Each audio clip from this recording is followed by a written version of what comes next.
Good afternoon and welcome you all. In today's class, we are going to start with the most important and conceptual chapter, cost of capital. Okay, very important. In exam, you get a 10 marks question from this chapter, that too without any option. So you have to attempt the question from this chapter. Compulsory question set होता है.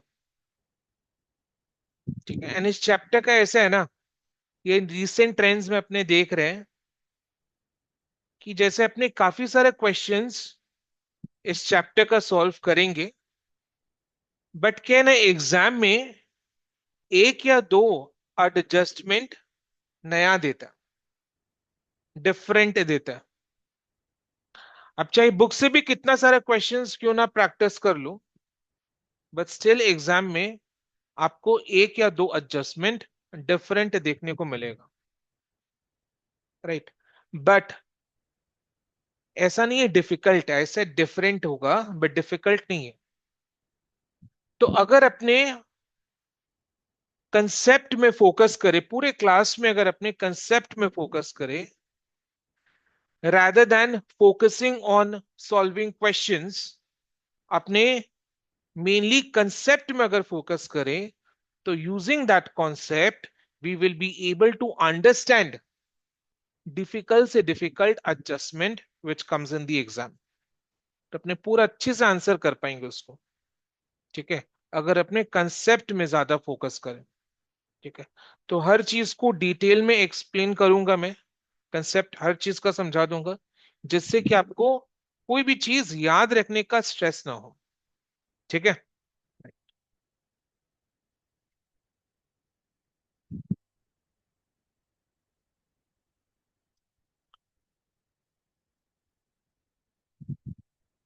So capital, पहले chapter के heading heading का meaning को discuss कर रहे हैं, समझ रहे हैं. Capital means what? Any amount of money which is invested in the business. Right. Capital means any amount of money which is invested in the business. ठीक है. तो अगर कंपनी को कैपिटल चाहिए, यानी फाइनेंस चाहिए बिजनेस करने के लिए, तो कंपनी वो कैपिटल, वो फाइनेंस कैसे कैसे रेज कर सकता है? What are the sources of finance available to a company? मतलब कंपनी को अगर बिजनेस करने के लिए पैसे चाहिए, तो वो पैसे कंपनी कहां कहां से रेज कर सकता है? What are the possible sources of finance for a company? बोलो. इक्विटी, इक्विटी शेयर्स इशू कर सकता है, प्रेफरेंस शेयर्स इशू कर सकता है, डिबेंचर्स इशू कर सकता है, लोन ले सकता है. ये सब सब बेसिक्स है. राइट. ये सब सब बेसिक्स है. इसके अलावा there are multiple more avenues जहां से कंपनी अपने बिजनेस को बढ़ाने के लिए, आगे ले जाने के लिए, एक्सपैंड करने के लिए फाइनेंस रेज कर सकता है. बट बेसिक से बेसिक, इक्विटी शेयर्स इशू कर सकता है, प्रेफरेंस शेयर्स इशू कर सकता है, डिबेंचर्स इशू कर सकता है, लोन ले सकता है. ठीक है. They are capital. जैसे इक्विटी शेयर्स के केस में हमें पता है इक्विटी शेयर कैपिटल बोलते हैं, प्रेफरेंस शेयर्स के केस में प्रेफरेंस शेयर कैपिटल बोलते हैं. तो क्या डिबेंचर्स एंड लोन के केस में भी क्या कैपिटल, लोन एंड डिबेंचर्स के केस में भी क्या कैपिटल वर्ड यूज कर सकते हैं? Answer is yes. Because capital का जनरल मीनिंग क्या है? कैपिटल का general meaning is the amount of money which is invested in the business. तो अगर लोन लेकर भी अपने बिजनेस में पैसा लगाए हैं तो वो भी कैपिटल है. डिबेंचर्स इशू कर कर भी अगर बिजनेस में रुपया लगाए हैं तो वो भी कैपिटल है. फर्क क्या है? Equity share capital, preference share capital एक तरफ, डिबेंचर्स लोन दूसरी तरफ। फर्क क्या है इन दोनों में? Equity share capital, preference share capital को इक्विटी बोलते हैं, यानी ओनर्स फंड बोलते हैं, और डिबेंचर्स और लोन को अपने डेट फंड बोलते हैं। तो चीज एकदम सिंपल है। बिजनेस जब अपने करते हैं, तो बिजनेस करने के लिए जो पैसा लगाते हैं अपने, वो ओनर खुद के पॉकेट में से लगा सकता है, तो ओनर्स फंड, जैसे equity share capital, preference share capital, या फिर उधार ले सकता है, लोन ले सकता है, तो लोन ले सकता है, डिबेंचर्स इश्यू कर सकता है, तो डेथ फंड। तो इक्विटी फंड, डेट फंड, दोनों मिलाकर is the capital which is employed in the business. Right? समझ में आ रहा है ना? तो कॉस्ट ऑफ कैपिटल का मीनिंग क्या है? कॉस्ट ऑफ कैपिटल का मीनिंग क्या है? जैसे equity share capital, cost of capital का मीनिंग डिस्कस करें, कैपिटल का मीनिंग डिस्कस हो चुका है। अभी कॉस्ट ऑफ कैपिटल, जैसे इक्विटी शेयर्स जो कंपनी इशू करता है पब्लिक पब्लिक में, तो इक्विटी शेयर होल्डर्स ने अपना पैसा कंपनी के बिजनेस में लगाया है, तो in return equity share holders को कंपनी से क्या एक्सपेक्टेशंस है? Dividend. As simple as that, पहला चीज यही दिमाग में आता है, डिविडेंड। तो इक्विटी शेयर होल्डर्स ने अपना कैपिटल, अपना रुपया जो कंपनी के बिजनेस में लगाया है, तो in return equity share holders को कंपनी से डिविडेंड का एक्सपेक्टेशंस होता है, which is basically a share of company's profit which is distributed to the equity shareholders. तो कंपनी को अपने इक्विटी शेयर होल्डर्स को खुश रखने के लिए उन्हें डिविडेंड रेगुलर बेसिस में देना पड़ता है। ये जो कंपनी अपने इक्विटी शेयर होल्डर्स को डिविडेंड देता है, यही है कंपनी के लिए कॉस्ट ऑफ इक्विटी। ठीक है? यही है कंपनी के लिए कॉस्ट ऑफ इक्विटी। ठीक है? कॉस्ट ऑफ इक्विटी को कैसे डिनोट करते हैं? स्मॉल के सबस्क्रिप्ट में small E, cost of equity. Cost of equity के एकदम सिंपल लैंग्वेज में मीनिंग क्या है? Dividend rate, equity dividend rate, equity dividend rate, यानी इक्विटी शेयर होल्डर्स को जो कंपनी डिविडेंड दे रहा है उसका रेट, सिंपल लैंग्वेज में। ठीक है? अभी अपने डिटेल्स में नहीं उतरे, डिटेल्स में भी नहीं उतरे, सिंपल लैंग्वेज में जस्ट मीनिंग समझ रहे हैं कि कॉस्ट ऑफ इक्विटी का एकदम प्लेन भाषा में क्या मीनिंग हो सकता है। It is equity dividend rate. ठीक है? कॉस्ट ऑफ कैपिटल समझ में आ रहा है? Equity share capital, equity share holders ने कंपनी में खुद का पैसा लगाया है by subscribing to the equity shares issued by the company. तो in return equity share holders को कंपनी से कुछ चाहिए, तो वो क्या चाहिए? डिविडेंड चाहिए, हर साल डिविडेंड चाहिए। तो कंपनी को अपने इक्विटी शेयर होल्डर्स को खुश रखने के लिए कंसिस्टेंट बेसिस में डिविडेंड देना होता है। तो ये जो dividend, equity dividend company equity share holders को दे रहे हैं, that is cost of capital, cost of equity share capital to the company. यानी कंपनी ने जो पैसा लिया इक्विटी शेयर होल्डर से, उसके बदले में इन रिटर्न इक्विटी डिविडेंड जो कंपनी दे रहा है, वो कंपनी का cost of equity share capital हो गया। कॉस्ट ऑफ इक्विटी बोलते हैं उसको, की। कैसे डिनोट करते हैं की? समझ में आया? नेक्स्ट, और कैसे रेज कर सकता है finance capital? Preference shares issue करके। तो प्रेफरेंस शेयर कैपिटल, तो कंपनी ने प्रेफरेंस शेयर्स इशू किया है, कैपिटल रेज करने के लिए प्रेफरेंस शेयर्स इशू किया है। तो प्रेफरेंस शेयर होल्डर्स ने अपना पैसा कंपनी में लगाया है, तो in return preference share holders को कंपनी से क्या चाहिए? Preference dividend. प्रेफरेंस डिविडेंड चाहिए, कम प्रेफरेंस डिविडेंड चाहिए। तो ये जो प्रेफरेंस डिविडेंड कंपनी अपने प्रेफरेंस शेयर होल्डर्स को देता है, ये कंपनी के लिए हो गया cost of preference share capital. चीज समझ में आया ना? ये कंपनी के लिए हो गया cost of preference share capital. Cost of preference share capital को अपने कैसे डिनोट करते हैं? अगर कॉस्ट ऑफ इक्विटी को के से डिनोट किया तो cost of preference share capital को KP.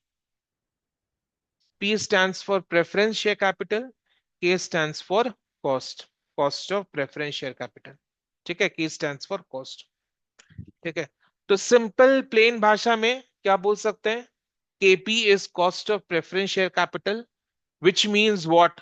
Which means the rate of preference dividend। एकदम सिंपल भाषा में।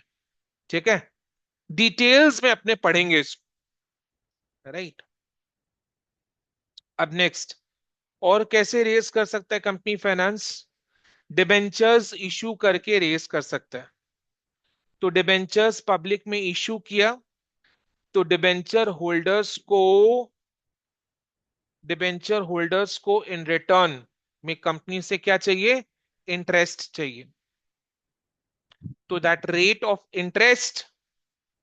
Interest is cost of debentures to the company. समझ में आया?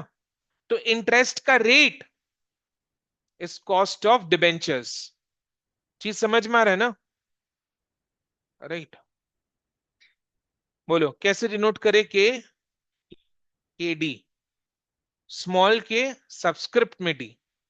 देन और कैसे लोन ले सकता है? टर्म लोन ले सकता है।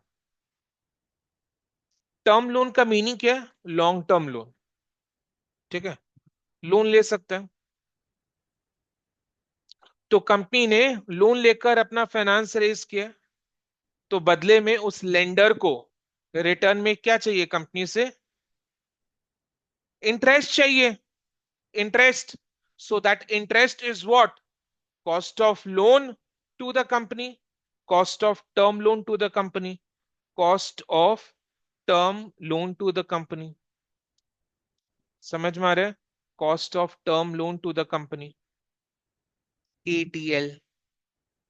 ठीक है, right. So equity share capital के कॉस्ट ऑफ इक्विटी को कैसे डिनोट करते हैं? के। प्रेफरेंस शेयर कैपिटल के कॉस्ट ऑफ कैपिटल को कैसे डिनोट करते हैं? KP। Debentures KD, term loan KTL। ठीक है, अब हम हमें इस चैप्टर में क्या समझना है? हमें इस चैप्टर में यह समझना है कि cost of equity KE, cost of preference share capital KP, cost of debentures KD, cost of term loan KTL calculate कैसे करेंगे? अभी मैंने क्या किया? आपको सिंपल भाषा में यह समझाया है, एकदम प्लेन सिंपल भाषा में, कि ऊपर ऊपर से क्या समझना है? कि के मींस इक्विटी डिविडेंड का rate, KP means preference dividend का रेट, केडी मींस इंटरेस्ट का rate, KTL means interest on term loan का रेट।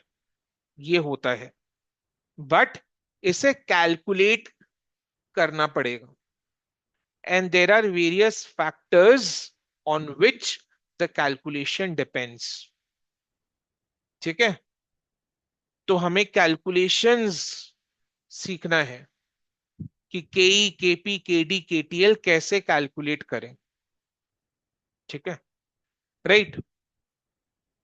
अब मेरे को ये बताओ, जैसा कंपनी जो है कैपिटल यानी फाइनेंस रेस करने के लिए क्या सिर्फ एक ही सोर्स ऑफ फाइनेंस पर डिपेंड करते हैं या एक से ज्यादा सोर्स ऑफ फाइनेंस पर डिपेंड करता है? एक से ज्यादा सोर्स ऑफ फाइनेंस पर डिपेंड करता है। कहने का क्या मतलब है? कहने का ये मतलब है कि कंपनी अपना कैपिटल जो है, फाइनेंस जो है, वो कैसे कैसे रेस कर सकते हैं? इक्विटी शेयर्स इशू करके, साथ में प्रेफरेंस शेयर्स इशू करके, साथ में डिबेंचर्स इशू करके, या फिर साथ में लोन लेकर। यानी कंपनी कोई भी एक सोर्स ऑफ फाइनेंस पर डिपेंड नहीं करता। एक ही कंपनी अलग अलग सोर्सेज ऑफ फाइनेंस से फाइनेंस को रेज करता है।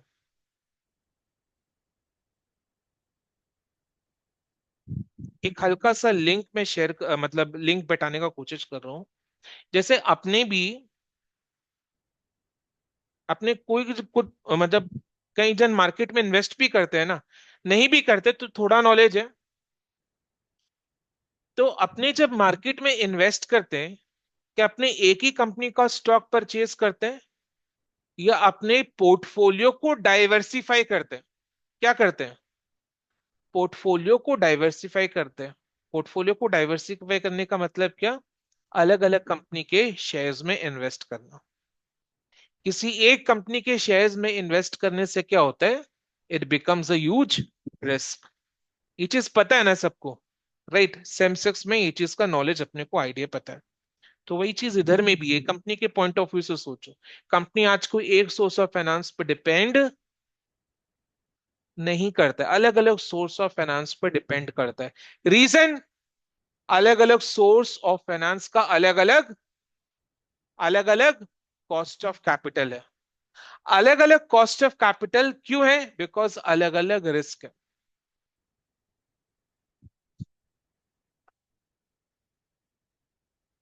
कैसे? कैसे, ध्यान से सुनना, हाँ। कैसे? जैसे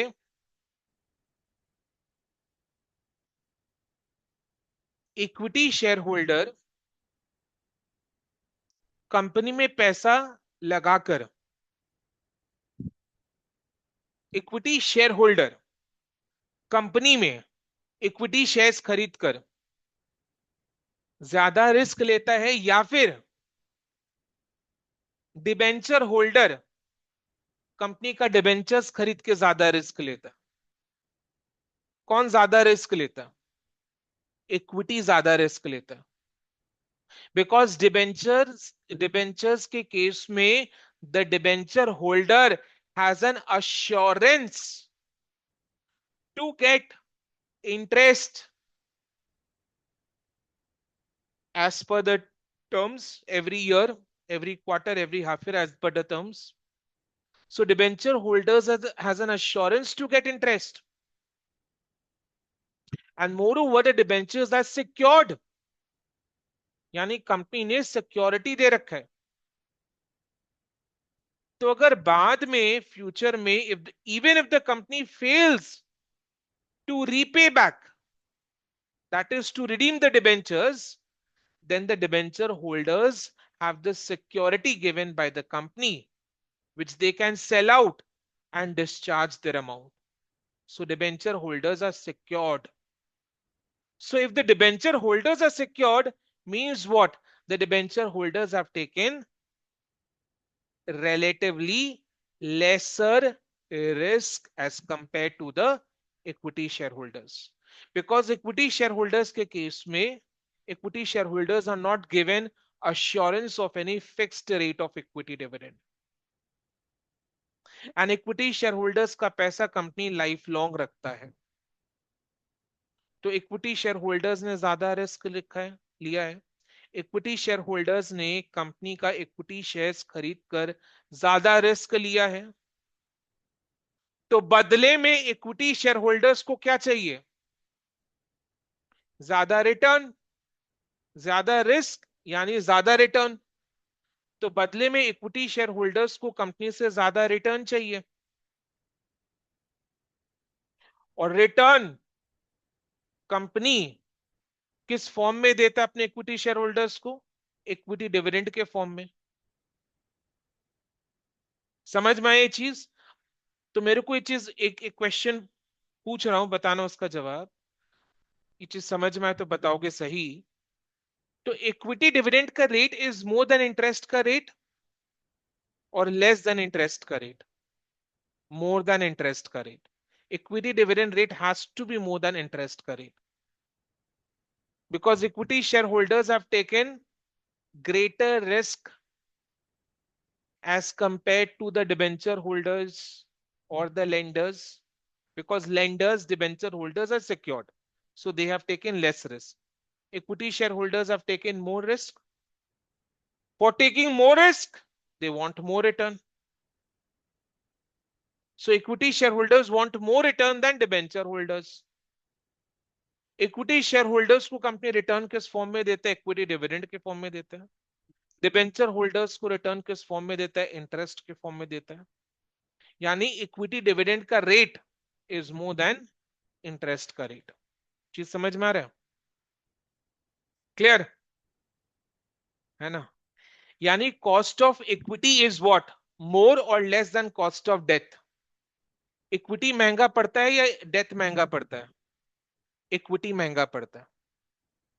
अपने आराम से एकदम सेफली कंक्लूड कर पा रहे हैं। इक्विटी डिविडेंड का रेट अगर इंटरेस्ट रेट से ज्यादा है, यानी इक्विटी महंगा पड़ रहा है कंपनी को, बिकॉज इक्विटी शेयर होल्डर्स को जब भी डिविडेंड दे, कंपनी को ऊंचा डिविडेंड रेट टारगेट करना पड़ता है। तो कंपनी का cost of equity is more than cost of debt, cost of debentures. तो equity is costly, debt is a cheaper source of finance. Clear?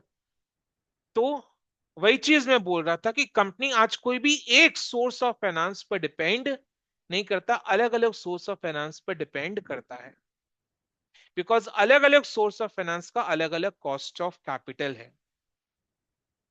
तो हमें हर एक सोर्स, बेसिकली हमारे सिलेबस के अकॉर्डिंग, ये चार सोर्स जो आपको स्क्रीन में दिखाई दे रहा है, equity share capital, preference share capital, debentures and term loan, ये चार सोर्सेज ऑफ कैपिटल का कॉस्ट ऑफ कैपिटल कैलकुलेट करना सीखना है। राइट? समझ में आ रहा है?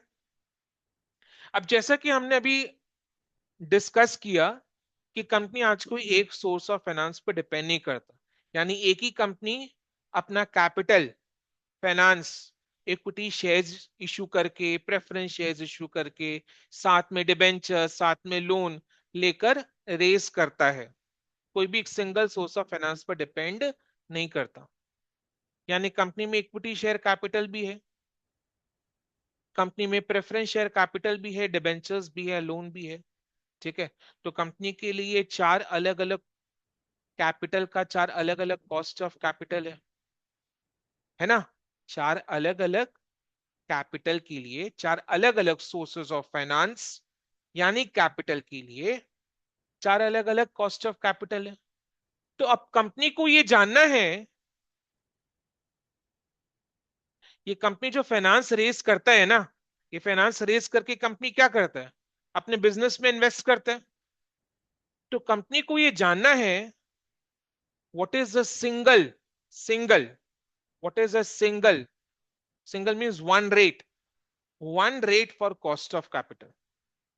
आज कंपनी ने चार अलग अलग जगह से फाइनेंस रेज किया, इक्विटी शेयर्स इशू करके, प्रेफरेंस शेयर्स इशू करके, डिबेंचर्स इशू करके, लोन लेकर। तो अलग अलग सोर्स ऑफ कैपिटल का अलग अलग कॉस्ट ऑफ कैपिटल है।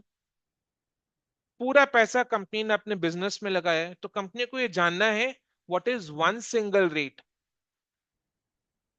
Of cost of capital, that is the overall cost of capital, that is the overall cost of capital. What you said just now? Average. समझ में आ रहा है? मीनिंग वर्ड से समझ में आ रहा है? ओवरऑल मींस एवरेज होगा। जैसे अपने ग्रुप ऑफ 50 स्टूडेंट्स है, तो मैं पूछता हूँ what is the overall height, तो ओवरऑल हाइट का मतलब क्या? Average height. ठीक है ना? तो ओवरऑल मींस एवरेज।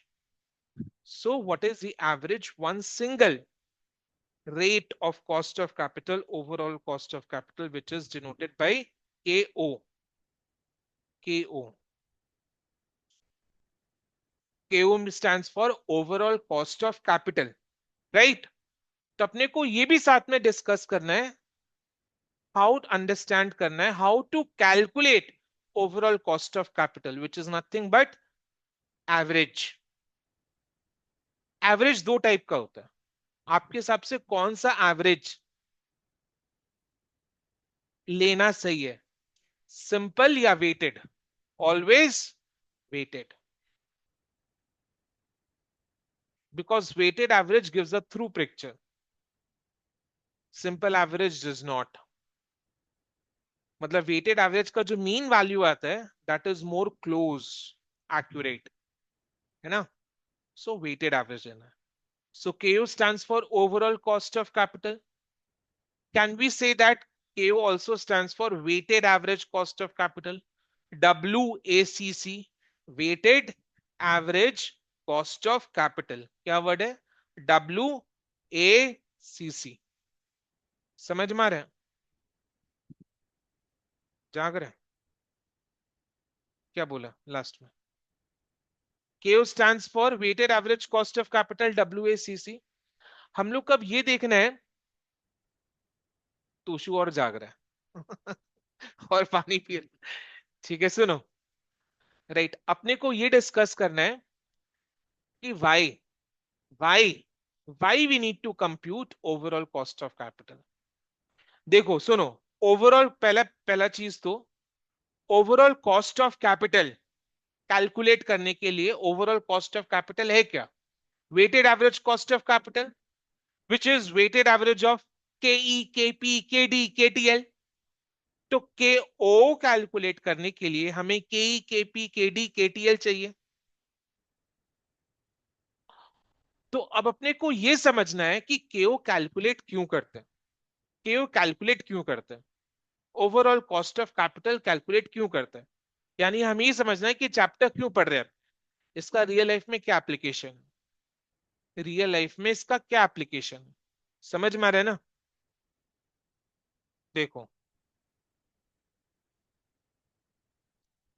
कुछ भी कॉपी नहीं करना है, टी शेप में एक बैलेंस शीट बना रहे हैं फॉर सिंपल अंडरस्टैंडिंग। दो अपना डिस्कशन कंपनी स्पेसिफिक है तो शेड्यूल 3 वर्टिकल फॉर्मेट चाहिए, बट अंडरस्टैंडिंग पर्पस के लिए एक बार टी शेप। बोलो।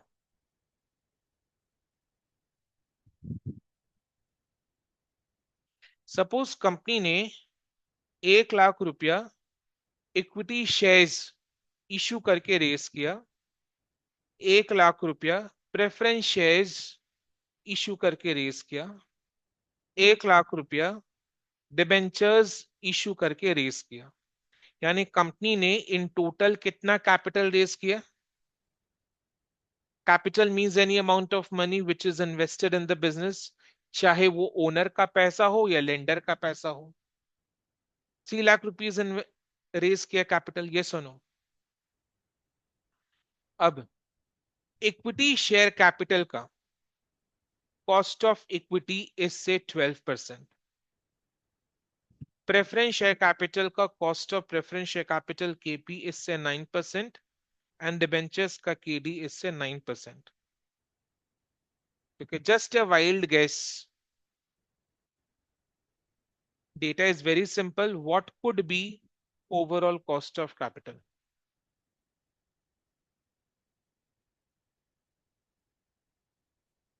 What could be overall cost of capital? Overall cost of capital means weighted average.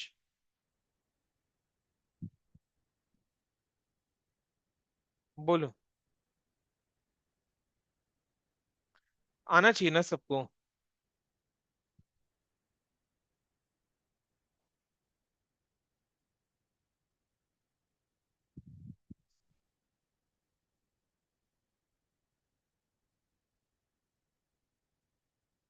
हो रहा है कि नहीं हो रहा है?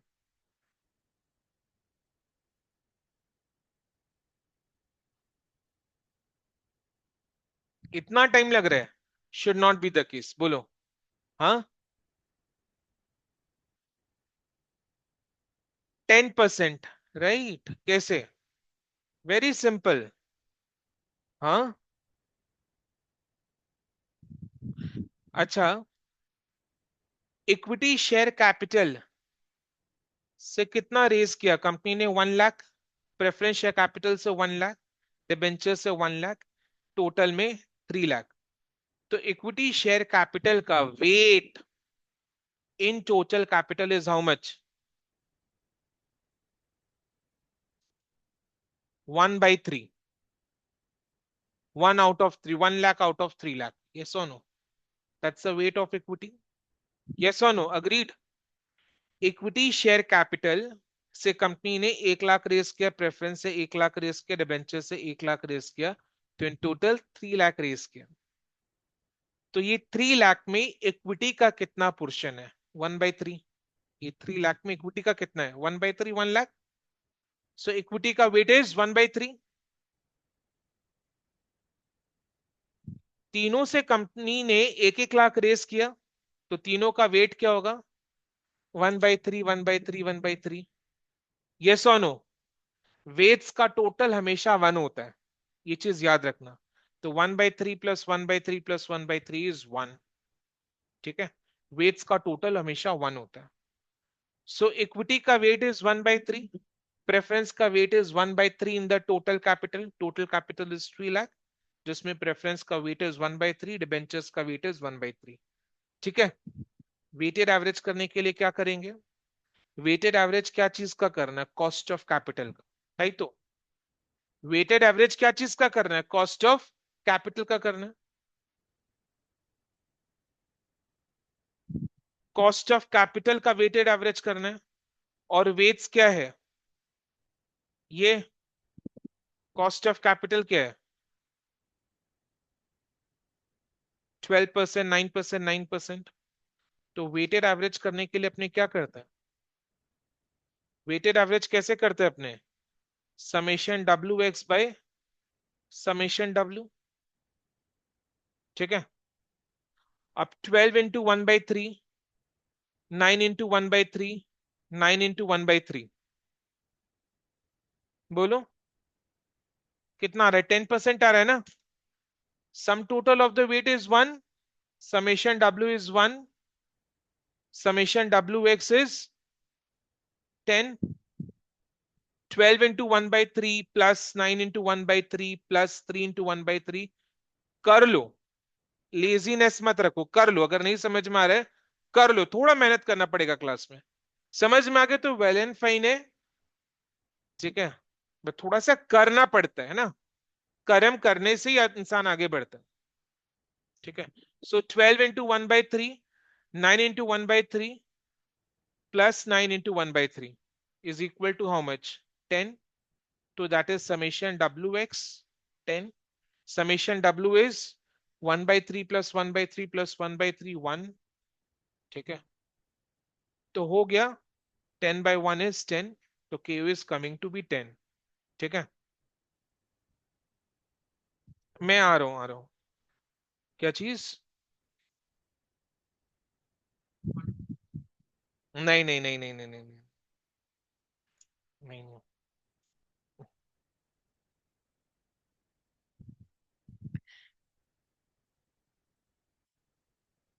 अपने weighted average cost of capital का कर। तो कॉस्ट ऑफ कैपिटल का weight should be amount of that capital in proportion to the total capital.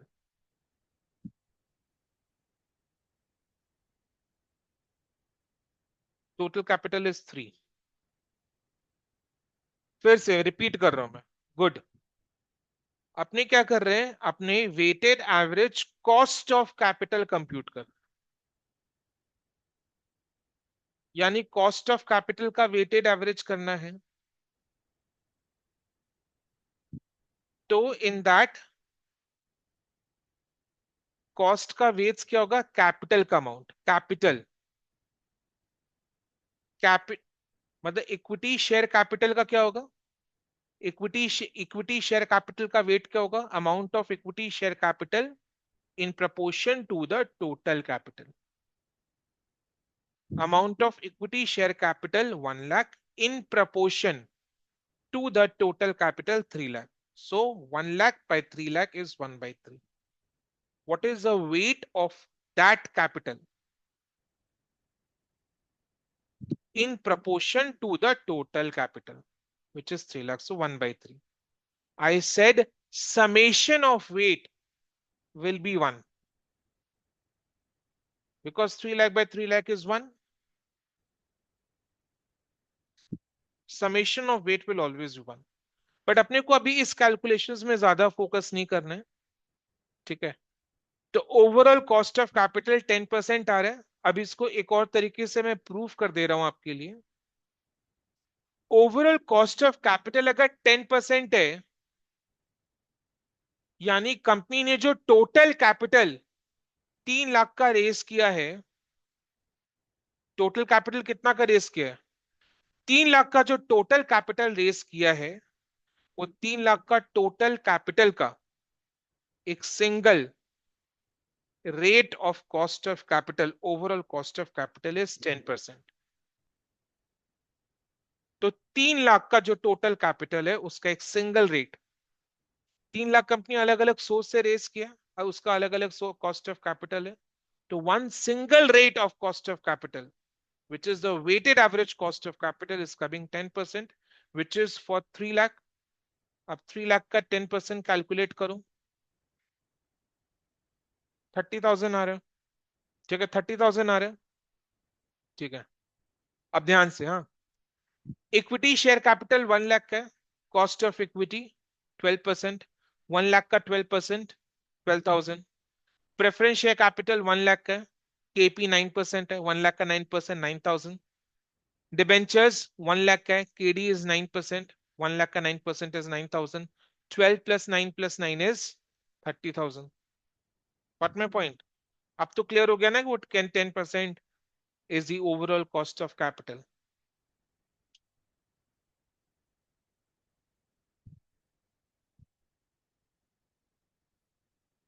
समझ में आया? राइट। तो one single rate for the total cost of, for the total capital, one single rate of cost, one single rate of cost for the total capital is overall cost of capital, which is 10% for rupees 3 lakh. यानी 3 लाख जो company ने race किया है, उस 3 लाख पर company को 10% का cost of capital bear करना पड़ रहा है। वो 3 लाख पर 10% का कॉस्ट ऑफ कैपिटल बेयर करना पड़ रहा है। 3 लाख का 10% इज 30,000। 30,000 का ब्रेकअप इज 12 प्लस 9 प्लस 9। चीज समझ में आ गया? राइट? यहां तक डन एंड क्लियर, एकदम पूरा क्लियर है। अब ये जो 3 लाख कंपनी ने रेज किया है, ये 3 लाख का कंपनी क्या करेगा? इन्वेस्टमेंट करेगा। इन्वेस्टमेंट बिजनेस में करते हैं, यानी कंपनी का एसेट्स भी 3 लाख का होगा, है कि नहीं? Now my question to you is, company ने 3 लाख का फाइनेंस रेस किया, तो कंपनी ने 3 लाख इन्वेस्टमेंट भी कर दिया।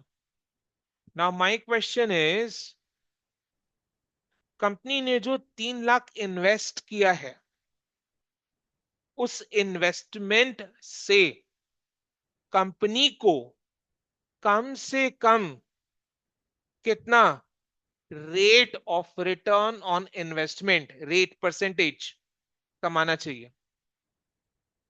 10%, because 10% is the cost of capital. समझ में आया?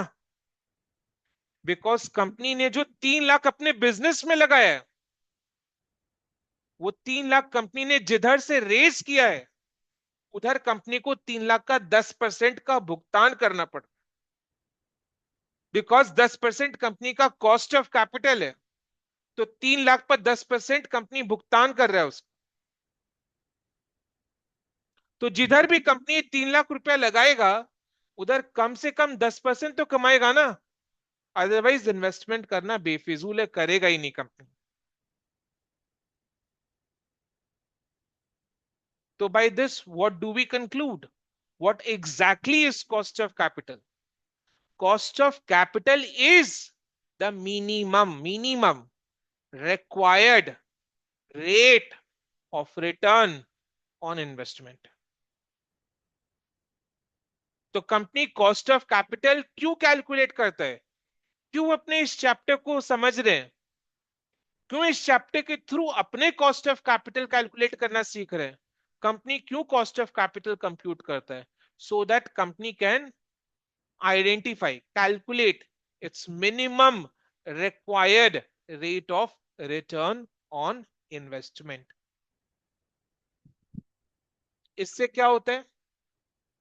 इससे क्या होता है? कंपनी इन्वेस्टमेंट डिसीजन ले सकता है। तो कंपनी के पास अगर एक प्रोजेक्ट है जिसमें 3 लाख रुपया लगाना है, 3 लाख रुपया चाहिए उसके लिए, तो वो प्रोजेक्ट अगर कंपनी को 9% का रिटर्न ऑन इन्वेस्टमेंट दे रहा है, उस प्रोजेक्ट का अगर ROI इज 9%, तो बताओ ऐसे प्रोजेक्ट में क्या कंपनी को अपना पैसा लगाना चाहिए? Answer is absolutely no, because 3 lakh का कॉस्ट ऑफ कैपिटल इज 10%। तो कंपनी जिधर भी ये 3 लाख रुपए इन्वेस्ट करेगा, वहां से कम 10% कमाएगा। अगर उधर से 10% से कम आ रहे हैं, company will reject that business proposal and move to the next business proposal where the company gets either 10% or more than 10%. समझ में आ रहा है? So this is why we are discussing this chapter, cost of capital. Cost of capital is basically the hurdle rate. Hurdle मतलब समझ में आता है ना, hurdle rate. It's basically the hurdle rate, किसके पार होने से अपने इन्वेस्ट करेंगे।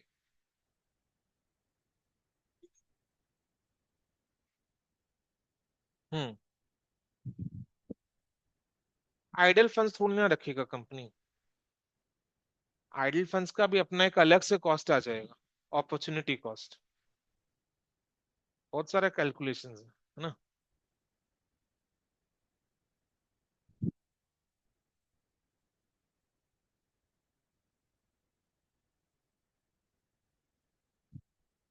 डन।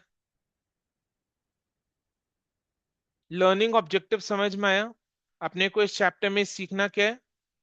के कैसे कैलकुलेट करते हैं अलग से, के का डिस्कशन अलग से, केपी कैसे कैलकुलेट करते हैं उसका डिस्कशन अलग से, केडी कैसे कैलकुलेट करते हैं उसका डिस्कशन अलग से, केटीएल के लिए अलग से, एंड देन केओ के लिए, केओ का भी डिस्कशन अलग से, एंड केओ पर सम्स आता है। एंड केओ पर जो सम्स आता है, उसमें ऑब्वियस सा बात है, केओ कैलकुलेट करने के लिए आपको केई, केपी, केडी, केटीएल सब कैलकुलेट करना पड़ेगा। Then only you can reach Ko. तो सम्स केओ का आता है, ऑब्वियस सा बात है। और केओ कैलकुलेट करने के लिए आपको के केपी, केडी, केटीएल सब चाहिए, तो वो आपको कैलकुलेट करना पड़ेगा। तो सर ये सब डिस्कस करना और फिर एग्जाम्स के क्वेश्चंस को प्रैक्टिस करना। कॉस्ट ऑफ कैपिटल क्यों कंप्यूट करते समझ मारे? It's a minimum required rate of return on investment. Clear? वही चीज है। कंसेप्चुअल है कि नहीं? लग रहा है ना फर्स्ट क्लास में ही ये चैप्टर कंसेप्चुअल है। ठीक है, इसको जितना अपने समझ लेंगे, कंसेप्ट में ज्यादा फोकस करना है। इसलिए स्टार्टिंग में मैंने बोल दिया कि इस चैप्टर का क्लास में तो मैं एग्जाम के सारे क्वेश्चन सॉल्व कराऊंगा, इसके बाद भी आप बुक से भी अगर कोई भी क्वेश्चंस को सॉल्व, बुक से भी प्रैक्टिस करते हो, देन ऑल्सो आपको एग्जाम में एक या दो एडजस्टमेंट डिफरेंट नजर आएगा। बट वो डिफिकल्ट नहीं होगा, प्रोवाइडेड आपका कॉन्सेप्ट्स क्लियर हो। तो कॉन्सेप्ट्स के बेसिस में आप वो क्वेश्चन को आराम से क्रैक कर लोगे, सॉल्व कर लो। ठीक है, तो एक एक करके डिस्कशन को आगे बढ़ा रहे हैं। पहले अपने डिस्कस करेंगे how to calculate Kd, which is cost of debentures. अभी कुछ भी नहीं लिखना, मैं लिखने के लिए बोलूंगा, अभी खाली डिस्कशन में पार्टिसिपेट करो। तो पहले अपने क्या कैलकुलेट करना सीखेंगे? Kd, which is cost of debentures. Debentures we all know, it's a debt instrument और इक्विटी। डेट इंस्ट्रूमेंट, जिस पर कंपनी को इंटरेस्ट पे करना होता है।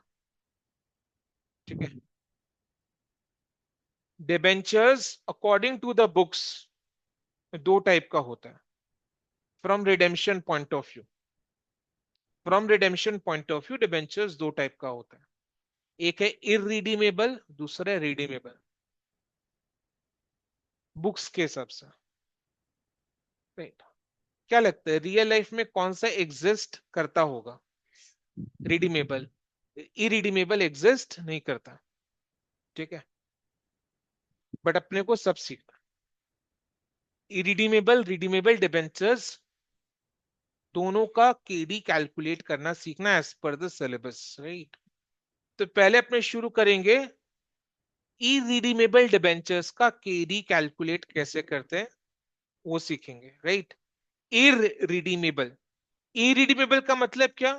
वो डिबेंचर्स जिसका पैसा कंपनी के पास लाइफ लॉन्ग रहता है, रिडेम्पशन का कोई स्पेसिफिक टाइम पीरियड डेट नहीं होता है, यानी जब कंपनी लिक्विडेट करेगा, डिसॉल्व हो जाएगा, तो कंपनी जाकर डिबेंचर होल्डर्स को उनका पैसा रीपे बैक कर देगा।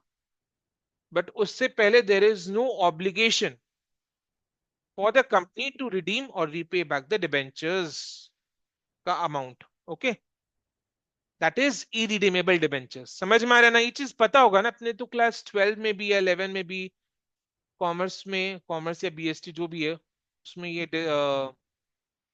बीकॉम में किया था ना, right. Debentures, okay, irredeemable debentures definitely. ठीक है। अब डिस्कस कर रहे हैं, यहां से एकदम अटेंशन पे करना, जरा सा भी इधर उधर ध्यान नहीं जाना चाहिए। ठीक है। और थोड़ा सा कर्मठ बनना है इंसान को, कैलकुलेशंस करते रहना साथ साथ। ठीक है।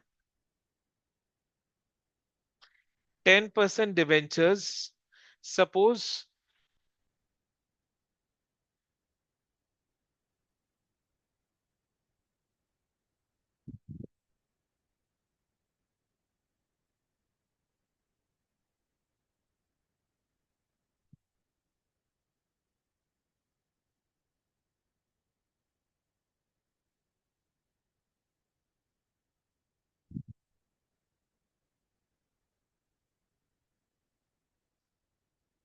सपोज कंपनी ने 10% डिबेंचर्स इशू किया है of ₹1 lakh. I want good participation, proactiveness होना चाहिए, तुरंत तुरंत आंसर करना करो, एंड दिमाग को चलाते रहो तेज रफ्तार से। ठीक है। कंपनी ने 10% डिबेंचर्स इशू किया है ₹1 लाख का, तो ₹1 lakh is what? Face value. फटाफट आंसर। सो ये डिबेंचर्स का कॉस्ट कंपनी के लिए क्या होगा? इट इज अमाउंट ऑफ, हाँ, अमाउंट ऑफ इंटरेस्ट। नहीं समझ में आ रहा है? ये जो 1 लाख का कंपनी ने डिबेंचर्स इशू किया है, ये जो कैपिटल कंपनी ने रेज किया है, ये कैपिटल रेज करने के लिए कंपनी को हर साल इंटरेस्ट देना पड़ेगा। वही कंपनी के लिए कॉस्ट ऑफ कैपिटल है। तो what is the amount of interest? Interest का अमाउंट बताओ। इंटरेस्ट का अमाउंट इज 10,000। कैसे कैलकुलेट किया अपने 10,000? 10% is the rate of interest and 1 lakh is the amount of face value. Interest हमेशा फेस वैल्यू पर कंप्यूट होता है, चाहे कंपनी डिबेंचर्स पार में इशू करे, प्रीमियम इशू करे, डिस्काउंट में इशू करे, इंटरेस्ट का amount is always calculated on the face value. So interest is 1 lakh, 10,000, sorry, interest is 10,000। Okay. Same four में टैक्सेशन, पीजीबीपी, याद है? पीजीबीपी कैलकुलेट करते टाइम क्या अपने इंटरेस्ट का एक्सपेंस को माइनस करते थे या ऐड करते थे? इतना टाइम नहीं लगना चाहिए। इंटरेस्ट इज एन एक्सपेंस, तो पीजीबीपी का इनकम कैलकुलेट करते टाइम इंटरेस्ट को क्या करना है, लेस करना है ना। वही तो मैं पूछ रहा हूं। Interest is an expense, expense को इनकम से क्या करते हैं, लेस करते हैं। तो ये जो इंटरेस्ट है, एक्सपेंस है, इसको इनकम से लेस करेंगे तो इनकम बढ़ेगा या घटेगा? घटेगा। इनकम घटेगा। कौन बोला बढ़ेगा? कैसे? Explain logically. ठीक है, बोलो। क्या हुआ? डाउट सुन रहे? Okay, right. तो इंटरेस्ट का एक्सपेंस को क्या करना है, लेस करना है इनकम से। तो इनकम घटेगा, डिक्रीज होगा। अगर इनकम डिक्रीज हो रहा है तो इनकम पर इनकम टैक्स भी कम होगा या बढ़ेगा? कम होगा, right.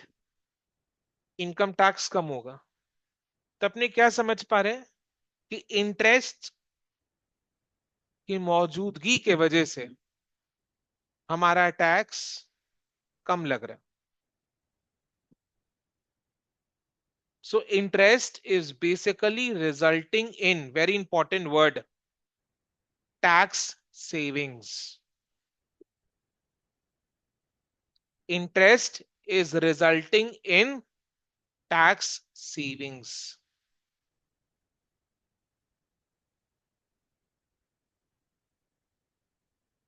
Why? Because interest is a tax deductible expense. ये सब चीज अब होना पड़ेगा, यूज करना पड़ेगा अपने को, राइट। अदरवाइज ऑलवेज अपने एबीसीडी मोड में नहीं पढ़ा सकते, पढ़ सकते। ठीक है। तो interest is a tax deductible expense, therefore interest results in tax savings. इसका मीनिंग क्या है? इंटरेस्ट एक्सपेंस है, इनकम से माइनस करते हैं, इनकम कम होता है, इनकम पर इनकम टैक्स कम लगता है, तो टैक्स बच रहा है, टैक्स सेविंग्स। क्लियर? समझ में आ रहे हैं? सपोज टैक्स का रेट इससे 30%, इंटरेस्ट का अमाउंट कितना है? 10,000। यानी इनकम से कितना लेस करेंगे? 10,000। तो इनकम 10,000 से कम हुआ, तो 10,000 पर कितना कम टैक्स लग रहा है? 3,000। 10,000 का 30%, 3,000। तो कितना का टैक्स सेविंग्स हो रहा है? 3,000। समझ में आया? कैच करो। इंटरेस्ट के वजह से टैक्स सेविंग्स कितने अमाउंट का हो रहा है? ₹3,000।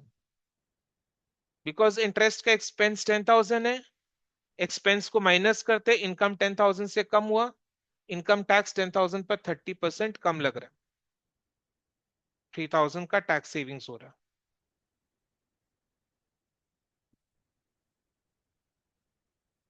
यानी जो कंपनी है, सुन रहे सब कोई? यानी जो कंपनी है, कंपनी अपने पॉकेट में से निकालकर डिबेंचर होल्डर्स को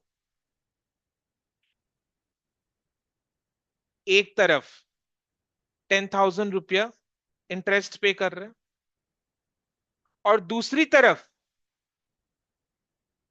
कंपनी का जो अकाउंटेंट है वो क्या बोल रहा है? लो, 3,000 का टैक्स बच गया। तो अकाउंटेंट का इस बात से कंपनी को खुशी हो रहा है या दुख हो रहा है? खुशी हो रहा है कि 3,000 का टैक्स बचा। तो कंपनी क्या सोचा? कंपनी क्या सोचा, मेरे लिए टैक्स का एक्सपेंस नेट बेसिस में कितना लग रहा है? कंपनी ने एक तरफ, एक हाथ से अपने डिबेंचर होल्डर्स को 10,000 रुपया एज इंटरेस्ट पे कर दिया। दूसरी तरफ कंपनी का अकाउंटेंट क्या बोला? लो, 3,000 से मेरा टैक्स कम हो जाएगा। टैक्स कम हो रहा है, कंपनी का पैसा बच रहा है, पैसे का नहीं जाना भी तो आना है। पैसे, ये चीज याद रखना, पैसे का नहीं जाना भी तो आना है। तो टैक्स बच रहे, तो इससे कंपनी खुश। आप लोगों ने बोला ना कंपनी खुश। अब कंपनी क्या सोच रहा है, कंपनी क्या सोच रहा है कि मेरे लिए टैक्स इंटरेस्ट का एक्सपेंस नेट में कितना हो रहा है, net 7,000, thank you so much, 7,000 हो रहा है, 7,000 हो रहा है, नेट में टैक्स एक्सपेंस 7,000 का लग रहा है। बिकॉज एक हाथ से 10,000 जा रहा है, दूसरे हाथ से 3,000 का बचत हो रहा है, पैसे का नहीं जाना भी तो आना है। तो नेट में 7,000 का खर्च, एक्सपेंस, राइट। ये बिल्कुल कैसे, ये बिल्कुल वैसे ही है जैसे अपने कैशबैक के बारे में सुने हैं। जैसे अपने अगर 10,000 से ऊपर का परचेज करते हैं तो अपने को 1,000 का कैशबैक मिलता है, तो अपना वो पैसा वापस आ जाता है ना, किसी भी रूप में आता है। हो सकता है अपने को 1,000 का वाउचर मिला हो, किसी भी रूप में 1,000 हमारे पॉकेट में वापस आ जाता है। तो इधर में जो टैक्स सेविंग्स वाला चीज है ना, वो कैशबैक की तरह काम कर रहा है। अगर टैक्स का रेट, ध्यान से सुन लो, ये सब सब चीज ध्यान से सुनना, अगर टैक्स का रेट 30% है, यानी हर एक्सपेंस के पीछे 30% का कैशबैक।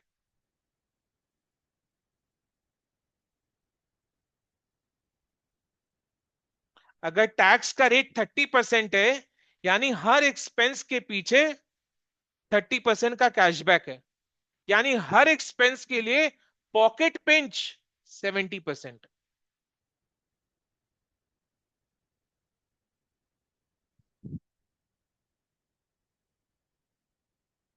हम लोग चार्टर्ड अकाउंटेंट कैसे बात करते पता है, हम लोग ये बोलते हैं कि हमारा एक्सपेंस का 30% गवर्नमेंट बेयर करता है। हम लोग एकदम क्लियर कट भाषा में यही बोलते हैं कि हमारा एक्सपेंस का 30% गवर्नमेंट बेयर करता है। अगर हमारा इनकम का 30% गवर्नमेंट ले रहा है, तो हमारा एक्सपेंस का 30% गवर्नमेंट बेयर करता है। ये चीज सेट हो गया दिमाग में, हमारा एक्सपेंस का 30% गवर्नमेंट बेयर करता है। बिकॉज अगर वो इनकम का 30% ले रहा है, इसका मतलब एक्सपेंस का 30% गवर्नमेंट बेयर कर। बिजनेस इनकम पीजीबीपी का बात करो, किसी को डेट में ले गया, वो एक्सपेंस का बात नहीं हो रहा है। समझ में आया ना, क्लियर। डेट का मतलब ही नहीं पता है। ओके भाई पूरा क्लास शांत हो गया पता है। ठीक है,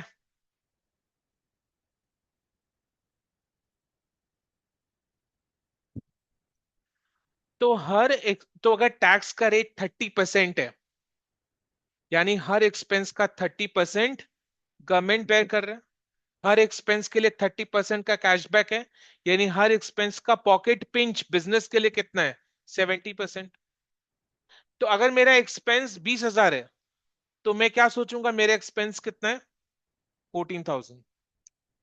ठीक है, यानी एक्सपेंस हमेशा आफ्टर टैक्स लेता है। ठीक है, एक्सपेंस का हमेशा आफ्टर टैक्स लेते हैं।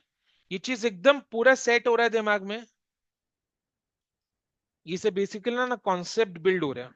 मैंने चैप्टर को भी इस तरीके से, इस ऑर्डर में पढ़ा रहा हूं मैं, कि पहले leverage, then EBIT, then cost of capital, ताकि जैसे ये सब जो चैप्टर्स में अपने सीख रहे, इसका कंसेप्ट आगे के चैप्टर्स में काम है। तो उस ऑर्डर में पढ़ाया जा रहा है। We can carry forward the concepts in the next chapters. ऐसा नहीं कि रैंडम बेसिस में चैप्टर पढ़ाने का मन है तो उसको उठा लिया, चलो उसको पढ़ा दिया, नहीं, एक फ्लो है। ठीक है, तो अपने भी जब हाँ, अभी उसको डिस्क्लोज नहीं करूंगा मैं। ठीक है, ओके। सो इंटरेस्ट 10,000 है, टैक्स का रेट 30% है, पॉकेट पिंच कितना का हो रहा है, हाँ, 70%, यानी 7,000। तो 7,000 ऐसे एक्सप्रेस कर सकते हैं, देखो। इंटरेस्ट का आफ्टर टैक्स इज व्हाट? कोई भी चीज का आफ्टर टैक्स कैलकुलेट करने के लिए अपने उसको 1 - t से मल्टीप्लाई कर देते हैं, विच इज अपने पहले सीखे है ना। कोई भी चीज का आफ्टर टैक्स करना है तो उसको 1 - t से मल्टीप्लाई कर दो। इंटरेस्ट का अपने को आफ्टर टैक्स लेना है तो इंटरेस्ट को अपने 1 - t से मल्टीप्लाई कर देंगे। t is rate of tax in decimal, i is amount of interest. ठीक है, तो इसका expression 10,000 is interest, I stands for interest। Clear? तो जिन लोग ऑनलाइन क्लास अटेंड करें सबको क्लियर है? चैट बॉक्स में एक बार यस टाइप करके दो।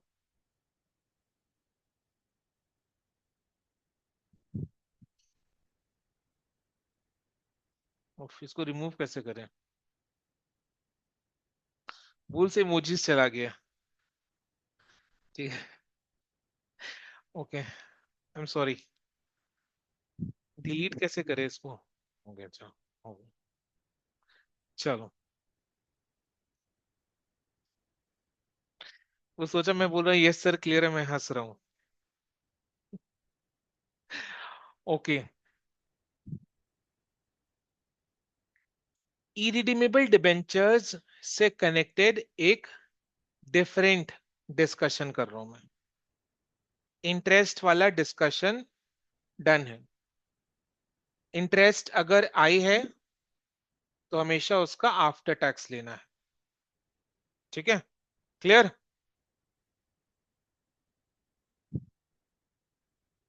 अच्छा, ये जो एग्जाम्पल है डिफरेंट डिस्कशन हो रहा है अभी, हाँ।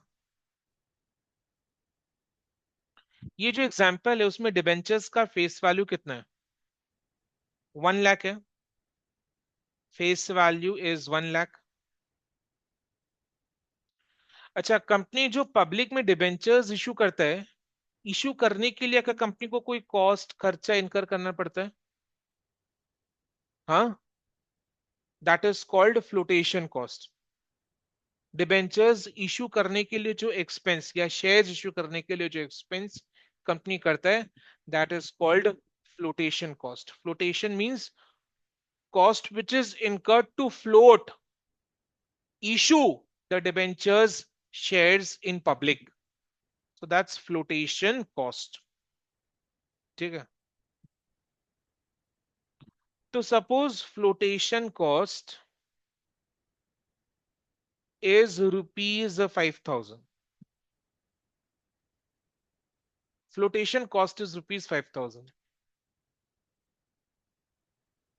अब जिस पॉइंट ऑफ टाइम जिस पॉइंट ऑफ टाइम में कंपनी डिबेंचर्स इशू कर रहा है, इशू करने के लिए पहले कंपनी को एक 5,000 का cash outflow as flotation cost निकालना पड़ रहा है, तो जाकर डिबेंचर्स इश्यू हो रहा है। फिर पब्लिक से कितना आ रहा है? 1 लाख रुपया का कैश इनफ्लो। 1 लाख रुपया का कैश इनफ्लो। तो जिस पॉइंट ऑफ टाइम में डिबेंचर्स इश्यू हो रहे हैं, उस पॉइंट ऑफ टाइम में कंपनी का नेट कैश इनफ्लो कितने का है? 95,000। This 95,000 is called net proceeds. यानी कंपनी को, बहुत चीज सुनने लायक है, यानी कंपनी अगर 1 लाख का डिबेंचर्स इशू किया है ना, तो कंपनी ये नहीं बोल सकता मेरे पास 1 लाख का फाइनेंस आया।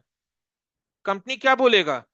मेरे पास 95,000 रुपया का फाइनेंस आया। 1 लाख का डिबेंचर्स इशू किया डज नॉट मीन 1 लाख का फाइनेंस उठाया। कंपनी 95,000 का फाइनेंस रेज किया, बिकॉज 5,000 का तो फ्लोटेशन कॉस्ट लग गया था। समझ में आ रहा है ना? That is called net proceeds.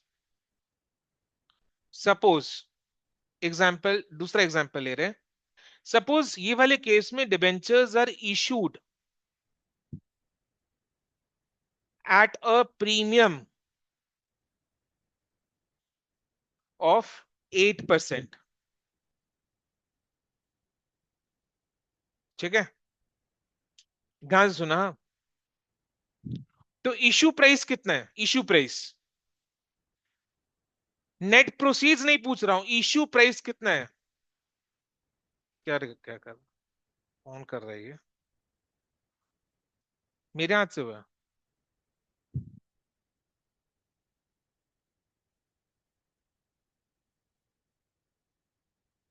हम्म, हाँ इशू प्राइस कितना है बोलो। इशू प्राइस इज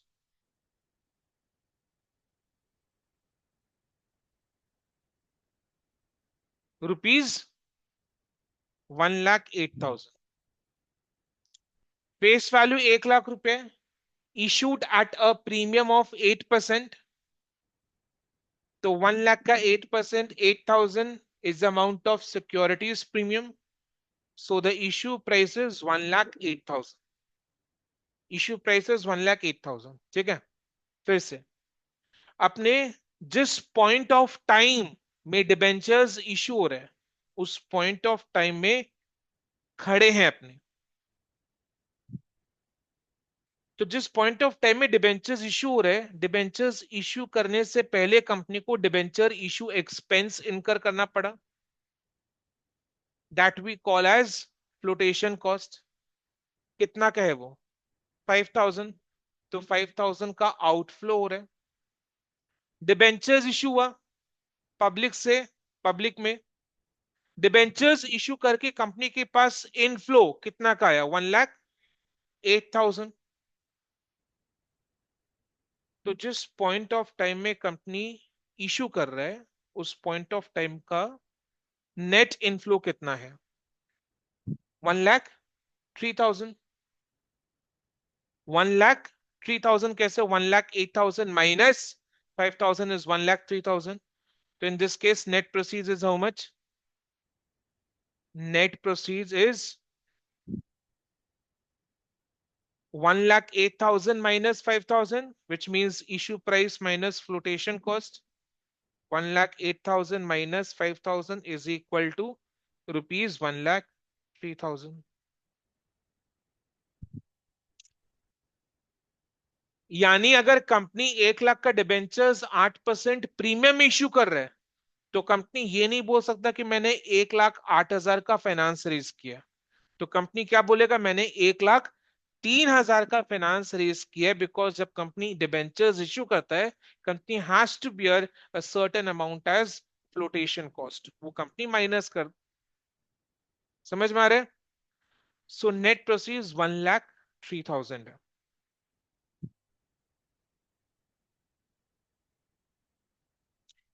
ये दो डिस्कशन क्लियर है, एक इंटरेस्ट वाला और ये एक नेट प्रोसीड्स वाला। ये दो डिस्कशन क्लियर है, एक इंटरेस्ट वाला ऊपर वाला और एक नेट प्रोसीड्स वाला। अब दोनों को कनेक्ट करता है। हुआ क्या, कंपनी ने डिबेंचर्स इशू किया, तो कंपनी के हाथ में फाइनेंस रोकड़ा कितना का आया, 1 लाख, 1,03,000, 1,03,000।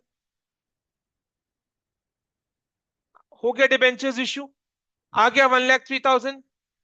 अब कंपनी हर साल क्या करेगा, इन डिबेंचर होल्डर्स को कंपनी इंटरेस्ट देते रहेगा, देते रहेगा, देते रहेगा हर साल। इंटरेस्ट का पॉकेट पिंच कंपनी के लिए कितना का है, 7,000। 10,000 डिबेंचर होल्डर्स को देगा, उस पर 30% का टैक्स सेविंग्स। तो कंपनी के लिए नेट में 7,000 का कॉस्ट पड़ा इंटरेस्ट का। ठीक है, तो 1,03,000 का फाइनेंस जो कंपनी ने रेज किया था थ्रू इश्यू ऑफ डिबेंचर्स, उस पर उस पर उस पर कंपनी को हर साल 7,000 का कॉस्ट कॉस्ट बेयर करना पड़ रहा है। तो मेरे को रेट यानी परसेंटेज ऑफ कॉस्ट बताओ। कैसे कैलकुलेट करेंगे? रेट और परसेंटेज ऑफ कॉस्ट कैसे कैलकुलेट करेंगे? बोलो बोलो। वॉट बाय वॉट इंटू 100, बोलो। 7,000 bye into 100। All of you agree with this? All of you agree? This is cost of. क्या मैंने फॉर्मूला पढ़ाया अभी? फॉर्मूला पढ़ाया? क्या मैंने फॉर्मूला बताया? ये चीज अपने कॉन्सेप्ट के थ्रू डिस्कस किए, समझे? कॉन्सेप्ट समझ लेगा ना, फॉर्मूला रटने का जरूरत ही नहीं। कंपनी ने जो 1,03,000 का फाइनेंस रेस किया, हाथ में तो 1,03,000 आया। उस पर देखो ना, 1,03,000 पर कंपनी को हर साल 7,000 का कॉस्ट बेयर करना है। तो 1,03,000 पर 7,000 का कॉस्ट बेयर कर रहे हैं, तो 1,03,000 के ऊपर 7,000 है फॉर्मूला में। ये 7,000 कैसे है? इंटरेस्ट का अमाउंट 10,000 है, टैक्स का रेट से 30% है, तो tax savings post tax, interest का एक्सपेंस का पोस्ट टैक्स। बिकॉज 30% अगर टैक्स का रेट है तो टैक्स सेविंग्स 3,000 का हो रहा है, तो कंपनी के लिए खर्चा 7,000 का है।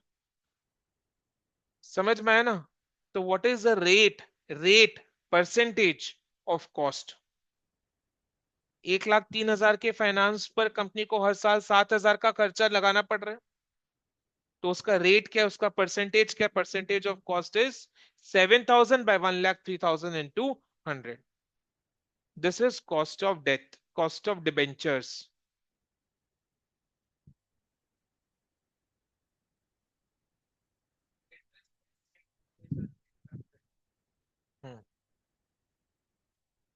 कैसे कैलकुलेट किए? कितना आ रही है? 6 पॉइंट? नहीं, कुछ एग्जैक्ट फिगर्स मेरे को बताओ। हाँ, 6.8 करेक्ट। ये कैसे कैलकुलेट किए? 7,000 is what? 7,000 is what? 7,000 is this. लिखना कुछ भी नहीं, मैं लिखाऊंगा। What is this? I into 1 - T.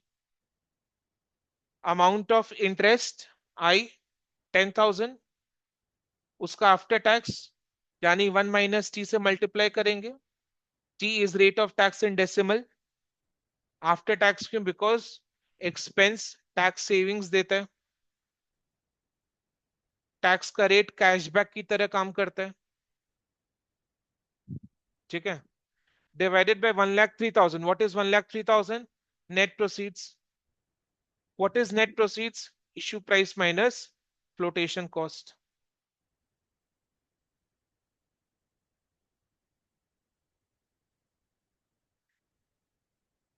ये है फॉर्मूला।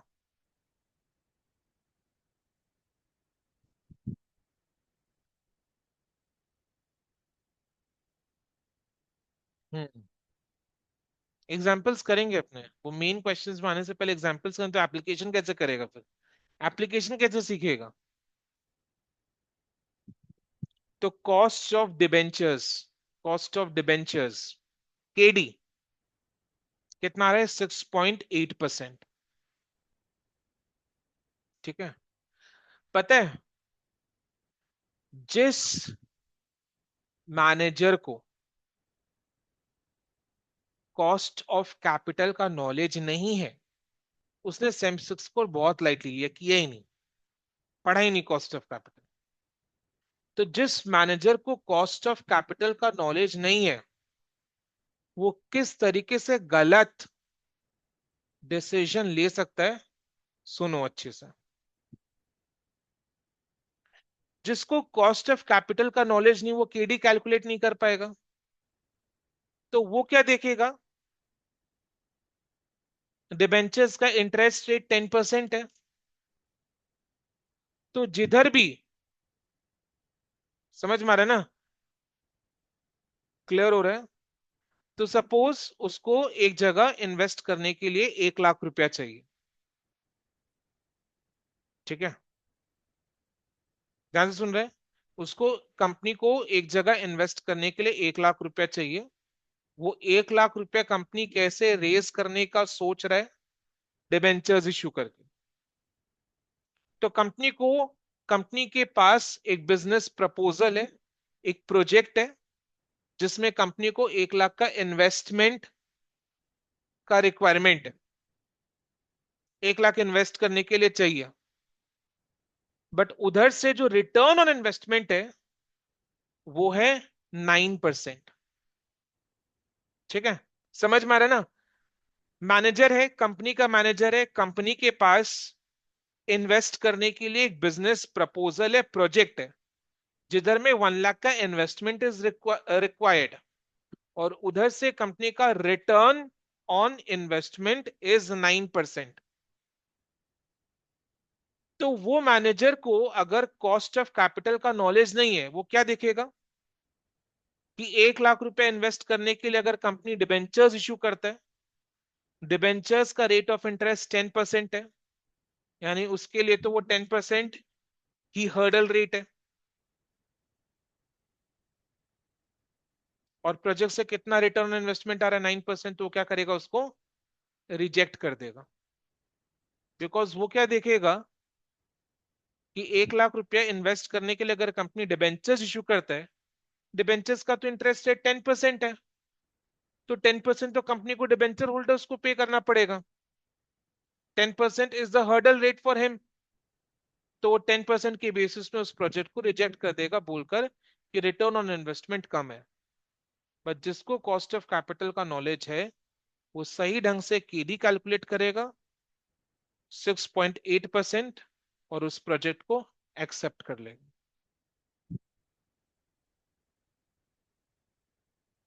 मतलब वो कंपैरिजन 10% के साथ नहीं करेगा, 6.8% के साथ करेगा। प्रोजेक्ट का जो रिटर्न ऑन इन्वेस्टमेंट है 9%, उसको वो मैनेजर किससे कंपेयर करेगा? 6.8% से।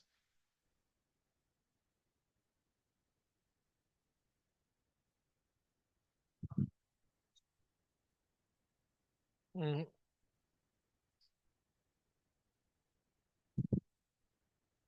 तो जिसको कॉस्ट ऑफ कैपिटल का नॉलेज है, वो किसको किससे कंपेयर करेगा? 6.8 को रिटर्न ऑन इन्वेस्टमेंट से कंपेयर करेगा, जिसको, और एक्सेप्ट कर लेगा। जिसको नॉलेज नहीं है, वो 10% से रिटर्न ऑन इन्वेस्टमेंट 9% को कंपेयर करेगा, तो रिजेक्ट कर देगा। हाथ आया प्रोजेक्ट को बेकार के ग्राउंड्स में रिजेक्ट कर देगा। वही चीज है। समझ में आया? तो K D is equal to I into 1 - T by net proceeds into 100। Into 100 क्यों? परसेंटेज कैलकुलेट करते हैं अपने, रेट कैलकुलेट करते हैं, कॉस्ट ऑफ डिबेंचर्स का रेट परसेंटेज कैलकुलेट करते हैं। I is amount of interest, T is rate of tax in decimal, NP stands for net proceeds, net proceeds is issue price minus flotation cost. अब अपने को लिखना है। ठीक है,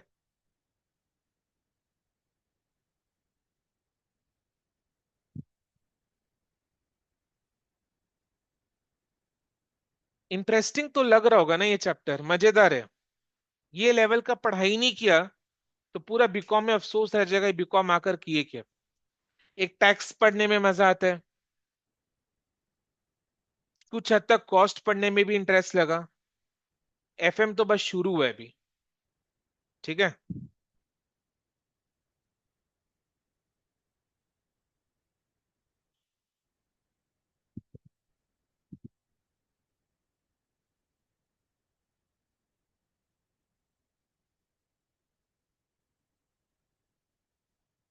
देखो चैप्टर का हेडिंग डालो, cost of capital.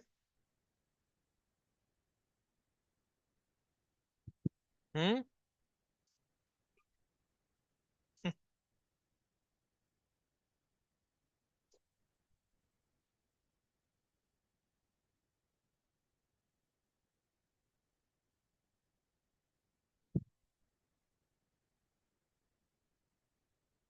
Topic one लिखो, cost of debentures.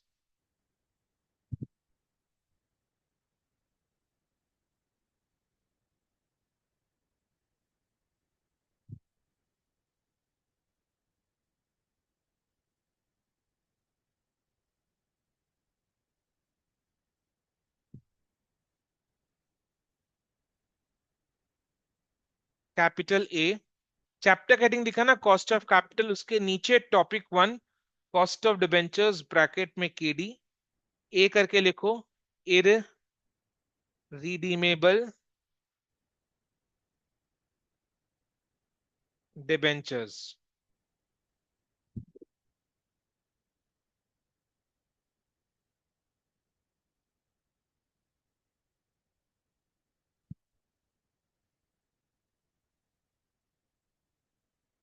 KD is equal to I into one minus T divided by net proceeds into 100, where I is equal to amount of interest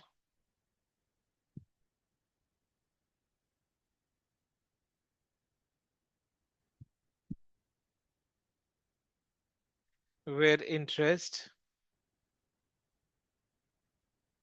is calculated on where interest is always calculated on face value।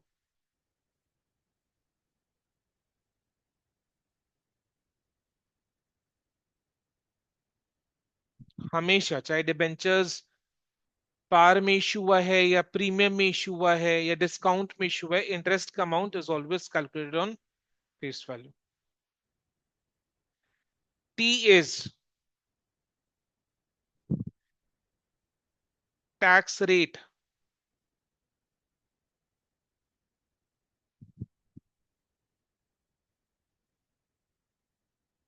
In decimal, brackets में लिखना है in decimal, यानी 30% है तो 0.3, 40% है 0.4।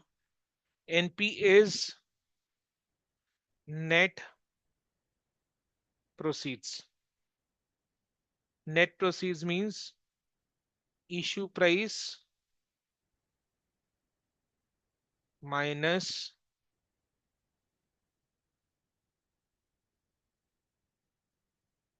Flotation cost. ये last में flotation cost लिखा है, फ्लोटेशन खुद फ्लोट हो गया है। फ्लोटेशन कॉस्ट का एग्जांपल दे सकते हो? Very good, underwriting commission, brokerage. Arrow देकर एग्जांपल लिखना तो लिख सकते, कोई दिक्कत नहीं है, but they not required actually.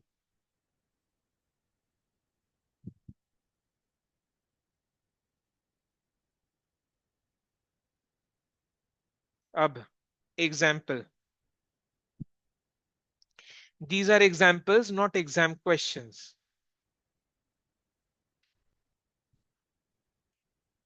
but these examples will help you to work out exam questions। X Limited issued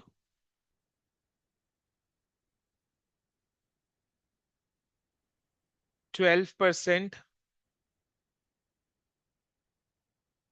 debentures of rupees 1 lakh,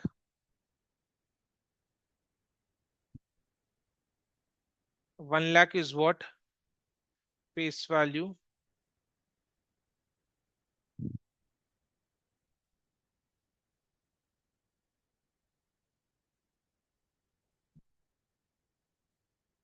at a discount of 8%,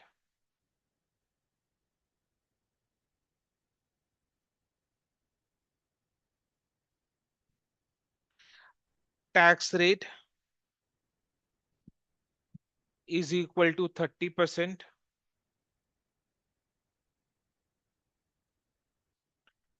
calculate KD.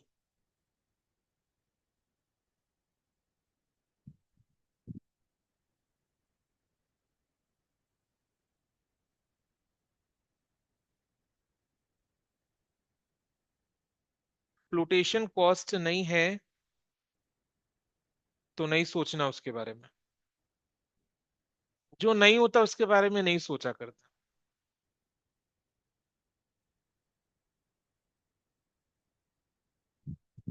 जो है उसी के साथ खुश रहो। क्यों? बिकॉज कल हो ना हो।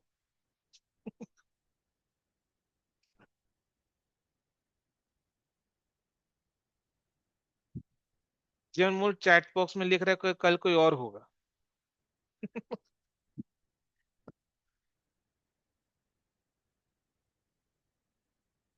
करेक्ट।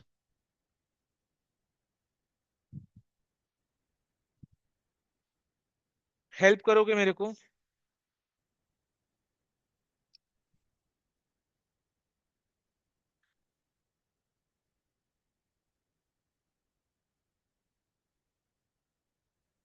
इंटरेस्ट कितना है? 1 लाख का? आप लोग को इतना लिख कर नहीं करना, अपने लोग आप लोग जिससे लिखा है वैसे ही करना है, ठीक है? ये क्लास में है, क्लास का नोट्स है, तो इसलिए मैं थोड़ा डिटेल में लिख रहा हूँ, ताकि जिसको नहीं समझ में आए वो समझ जाए। ठीक है, बाकी जिन लोगों ने कर लिया है जैसे किया है सही है। राइट, इतना लिखने का जरूरत नहीं है। अच्छा, टैक्स का रेट 30%। 0.3।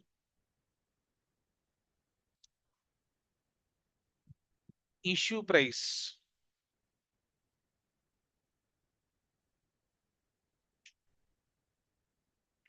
इश्यू प्राइस डिस्काउंट में इशू है,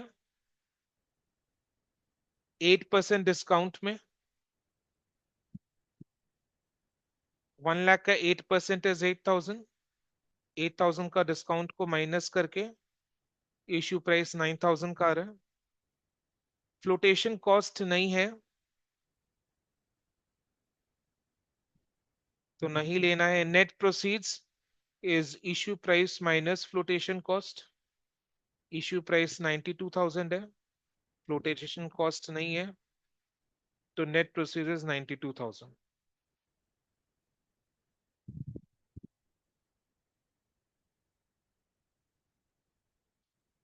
फॉर्मूला लिखेंगे, K D is equal to I into 1 - T by net proceeds in 200।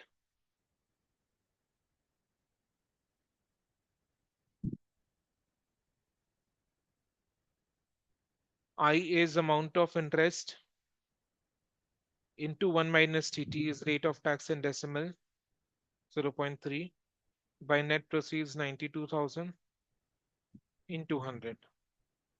कितना आ रहा है? 9.13%। चलो next example.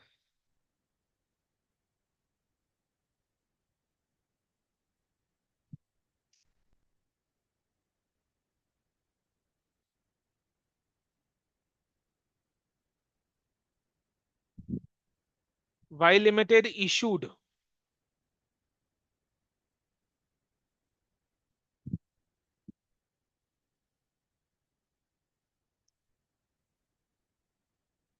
14% debentures of rupees 80,000। 80,000 face value है। Issued 14% debentures of 80,000 at a premium of 13%। तो issue price निकल जाएगा। इशू प्राइस निकल जाएगा। Then flotation cost is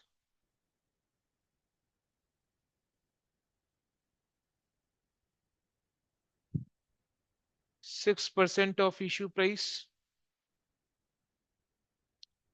flotation cost is 6% of issue price, यानी इशू प्राइस का 6%, जो इशू प्राइस अपने निकाले है ना, उसका 6% is flotation cost. Flotation cost निकाल लेंगे, issue price minus flotation cost is net proceeds. Tax rate 30% दिया हुआ है, कैलकुलेट कीजिए।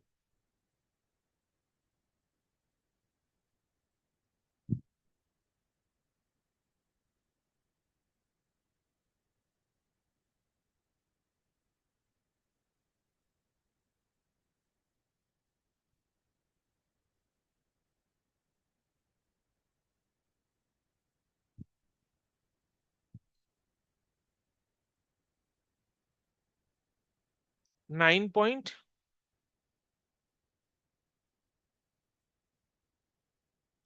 पॉइंट समथिंग है, बट इट्स नॉट 9.15।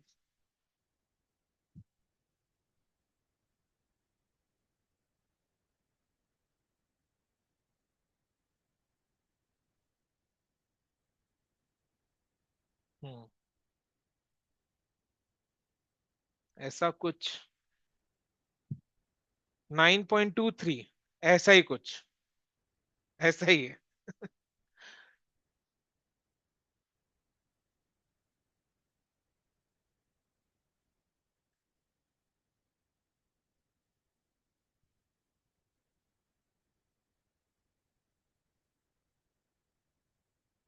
हेल्प करो।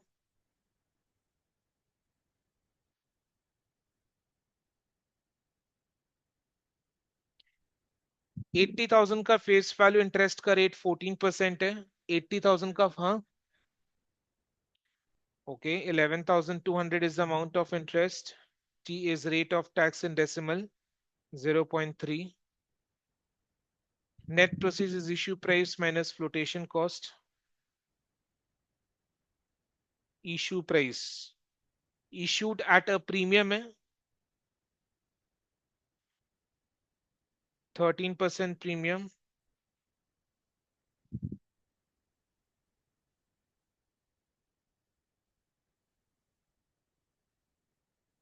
90,400 आ रहा है। Flotation cost is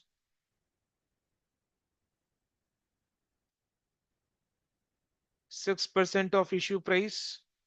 Issue price 90,400 है, so 90,400 का 6% बताओ, रुपीज 5424।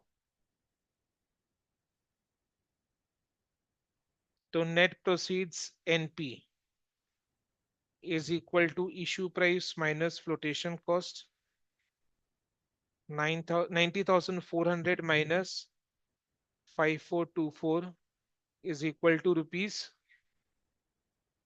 84976। सारा डेटा मिल गया। अब फॉर्मूला में पुट करो, ED is equal to I into 1 minus T by net proceeds into 100,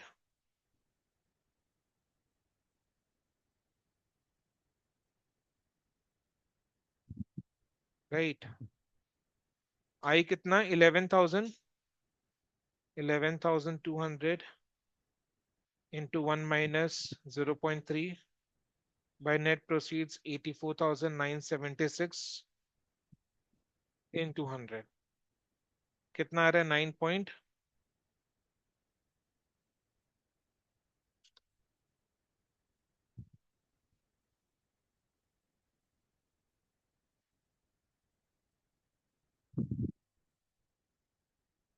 done.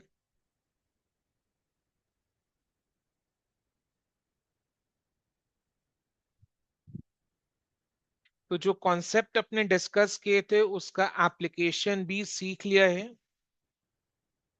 Right? Okay. So cost of irredeemable debentures आज अपने क्लास में डिस्कस किए। नेक्स्ट क्लास अपने कॉस्ट ऑफ रिडीमेबल डिबेंचर्स को डिस्कस करेंगे, and then उसके बाद cost of preference shares. ठीक है। कॉस्ट ऑफ डिबेंचर्स समझ में आ गया ना, तो कॉस्ट ऑफ प्रेफरेंस शेयर्स बहुत जल्दी समझ में आएगा। राइट। ओके। हाँ, जिनको डाउट है दे विल स्टे बैक। आज की क्लास के लिए इतना ही। Thank you so much. Bye and take care.